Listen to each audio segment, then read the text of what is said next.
안녕하세요. 예, 지난 첫 번째 영상에 이어서 두 번째 영상 한번 이어가 보도록 하겠습니다. 자, 지난번 영상에서는 저의 그 저서 사랑에 관한 이야기에 대한 제목하고 그런 걸 간단하게 설명드렸다고 그러면 이번 시간에는 이 책을 쓰게 된 어떤 배경, 그 다음에 제가 젊은 시절에 좋아했던 사랑에 관한 담론, 제가 큰 영향을 받았던 이제 철학자들, 사랑에 대한 담론을 쓴 그런 이야기를 조금만 해보도록 하겠습니다. 조금 길게. 자, 저는 2004년도에 이제 박사 졸업을 하고 강단에 서서 지금까지니까 23년 차가 되는데요. 그동안에 진짜 수많은 학생들을 만났고 지금도 바로 옆에서 바로 청춘들을 보고 있는 그런 이제 입장이고, 예. 그렇다 보니까 이제 청춘의 상황에 대해서 이제 변화도 이제 제가 그래도 조금 더 옆에서 보고 있고, 조금 더 관심을 갖고 있는 그런 사람이기도 합니다.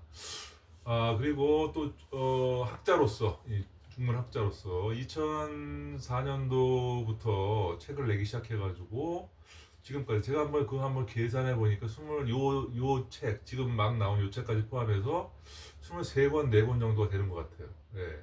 물론 거기에는 이제 공저, 2명, 3명이 같이 쓴 공저도 있고, 그 다음에 번역서도 한 두세 권 정도 되고, 예. 나머지는 이제 제가 단독으로 쓴 이제 책인데, 자, 중문학자이다 보니까 이제 중국 문화, 뭐, 그 다음에 영화, 그 다음에 제가 유학했던 사나이를 비롯해서 중국에 대한 어떤 여행, 기행, 뭐 다양한 중국에 관한 얘기를 썼는데, 영화, 그 다음에 이제 좋아했던 영화, 뭐 이런 얘기도 했는데, 사랑에 대한 이야기는 사실 제가 뭐 쓸 거라고 생각을 하지 못했었고, 저의 전공 분야도 아니라고 생각했는데, 이 책을 어떻게 돼서 쓰게 됐는가, 여기에 좀 나름대로의 그 계기가 또 있습니다.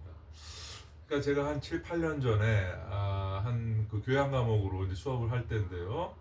가끔 이제 수업하다 보면은 이제 뭐 지난 시절에 대한 어떤 저의 개인적인 체험, 또 유학 시절에 대한 어떤 경험 이런 것들을 이제 툭툭 풀어서 할 때가 있는데, 간혹 이제 뭐 그런 뭐 또 사랑, 연애 뭐 이런 거에 대한 얘기도 살짝 할 때가 뭐 있을 텐데요. 그래서 그랬는지 모르겠는데 수업이 끝나고 나서 한 남학생이 그때 당시 한 4학년이었던 것 같아요.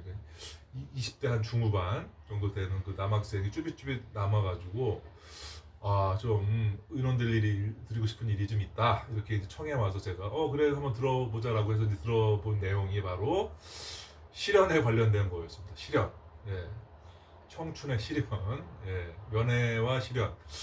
뭐 흔한 그런 일이고 뭐 누구나 경험할 수 있는 이제 그런 일이었는데 제가 그날 듣기에 그 친구 입장에서 꽤 심각했고, 예, 그다음에 어떤 괴로움을 많이 호소를 했고 어떻게 해야 될지 모르겠다. 이렇게 도움을 청하는 걸 보면서 이제 저도 공감을 해주면서 위로도 하고 나름 이제 다독거려 줬고요. 그러면서 저의 어떤 저가 젊었을 때 그런 기억도 막 떠오르기도 했고, 그러면서 그 친구를 보면서 이 20대 청춘들에게 좀 뭔가 도움이 될 만한, 참고가 될 만한 그런 사랑 이야기를 한번 정리해서 한번 책으로 내야겠다는 생각을 그때 막연하게 했던 것 같습니다. 뭔가 좀 도움이 될 만한, 좀 이렇게 좀 아픔이라든지 뭐 이런 걸 좀 이렇게 조금 이렇게 위로가 되고 도움이 될 만한 그런 책들을.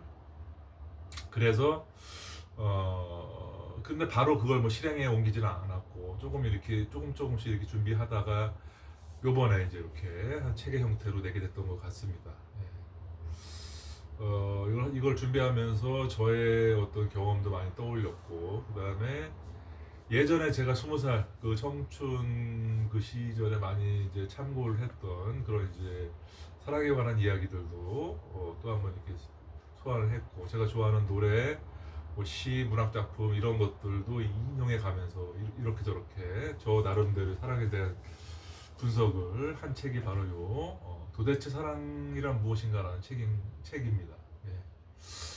자, 그리고 이제 제가 아까 말씀드린 대로 많은 영향을 받고 좋아했던 그런 사랑에 관한 담론, 그 철학자를 말씀드리자고 한다면 저는 이제 한 세 명 정도를 꼽을 수 있을 것 같아요. 예.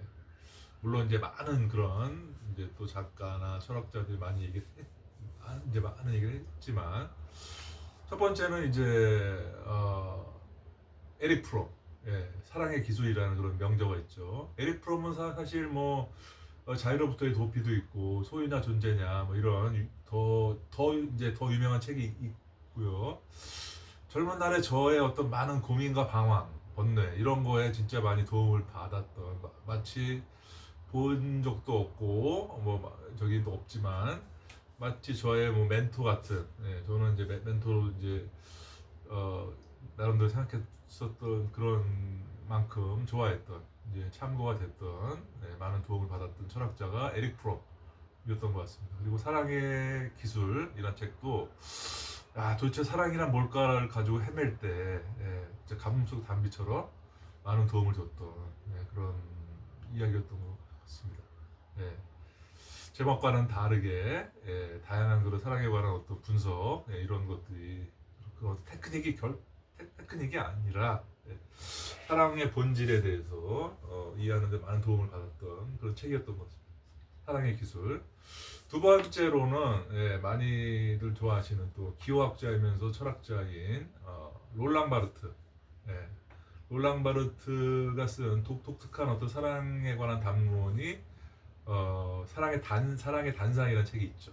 그래서 막 이건 뭐랄까요? 막 문학작품 주인공을 막 인용을 막 하면서 괴테였나요? 그래서 아무튼 독특한 구성으로 사랑에 관한 면면을 날카롭게 묘파했다 그럴까? 그러면서 어떤 이렇게 참고가 됐던 그 책이 바로 롤랑 바르트의 사랑의 단상이란 책이었고요. 그 다음에 비교적 그 두 책에 비해서는 비교적 최근에 제가 접한 아마 한 10여 년 전에 한국에도 번역서가 나와서 궁금해서 저도 이제 찾아봤던 책이 사랑 예찬이라는 책이 있습니다. 그 철학자는 사랑 예찬, 수학 예찬 뭐 이런 책을 많이 썼는데 그러니까 어떤 예찬이라는 제목을 가지고 바로 프랑스 이분은 아직까지 현존해 계시고 90대가 된 걸로 알고 있는데 프랑스의 좌파 특히 이제 좌파 급진적인 좌파 어떤 혁명을 논하고 60년대에 프랑스에서 마오주의에 막 투신해가지고 이제 막 어떻게 보면 약간 그 과격한 어떤 그런 철학을 전개시켰던 그런 좌파 철학의 거장 알랭 바디우의 사랑 예찬이라는 책도 이렇게도 볼 수 있겠다라고 저도 이제 많은 자극을 받던 책이 알랭 바디우의 사랑 예찬이라는 책이었던 것 같습니다. 그렇게 해서 이 서구 물론 다 이제 서구의 그런 책들이지만 물론 저도 이제 중문학을 전공하면서 동양의 우리 공자 그다음에 이제 묵자의 겸해라든지 공자의 인이라든지 또 이제 불교의 사랑 불교에서 말하는 인연 뭐 이런 것들도 많이 공부하면서 많은 영향을 받긴 했는데 사랑이라고 하는 어떤 그런 이제 그 개념을 이해하는데 많은 그 도움을 받았던 그 책을 꼽는다 그러면 역시 먼저 이렇게 앞에 열거한 그 세 가지 책이었던 것 같습니다. 철학자. 그래서 기회가 되시면 그런 책을 명저니까 또 이제 현대의 어떤 고전이고 그런 책들은 시공을 초월해서 앞으로도 이제 계속 더 이제 읽힐 것이고 저는 이제 부족하지만 저 나름대로 2026년 현재 여기 한국에서 대한민국에서 우리의 말과 글을 가지고 나름대로 사랑에 관한 이야기를 참고가 될 만한 이야기들을 분석을 했다. 이렇게 좀 봐주시면 감사하겠습니다.